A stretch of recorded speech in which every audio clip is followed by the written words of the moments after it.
मोहतरम नाज़रीन, सऊदी हुकूमत का मज़दूरों की फलाह बहबूद के लिए एक और बड़ा इक़दाम। सऊदी हुकूमत ने मुल्क में काम करने वाले मज़दूरों को रिहाइश, सेहत, तफरीहात और खेलों की सहूलत की फराहमी के लिए अहम इक़दाम करते हुए लेबर सिटी कायम करने का फ़ैसला कर लिया है। इस हवाले से सऊदी ज़राए का कहना है कि जद्दा में पहली लेबर सिटी कायम करने का फ़ैसला किया गया है। मुआहदे पर दस्तखत बुध को होंगे।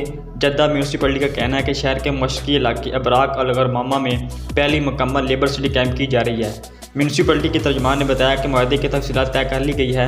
बुध को मुआहदे की ख़ुसूसी तकरीब मुनक़िद होगी, जिसकी सरपरस्ती गवर्नर मक्का मुकर्रमा शहजादा खालिद अल फैसल करेंगे। इस मौके पर जद्दा के कमिश्नर शहजादा मिशेल बिन माजिद भी इस मौके पर मौजूद होंगे। जद्दा में पहली लेबर सिटी अपनी नौइयत की मुनफरिद होगी। इसमें वर्कर्स को रिहाइश के अलावा सेहत, तफरीहात और खेलों की सहूलतें भी मुहैया होंगी। याद रहे कि कोरोना वबा के दौरान वर्कर्स की रिहाइश के हवाले से मुतअद्दिद मसाइल उभर कर सामने आए थे, जिन्हें सऊदी हुकूमत ने जद्दा समेत तमाम बड़े शहरों में हल करने के लिए मौसर और फौरी इक़दाम किए थे। वादा किया था कि आइंदा ऐसी रिहाइश मराकज़ कायम किए जाएंगे जो तहफ़्फ़ुज़ात सेहत और ज़वाबित के ऐन मुताबिक होंगे। इनमें समाजी सहूलतें भी वर्कर को फराहम की जाएंगी।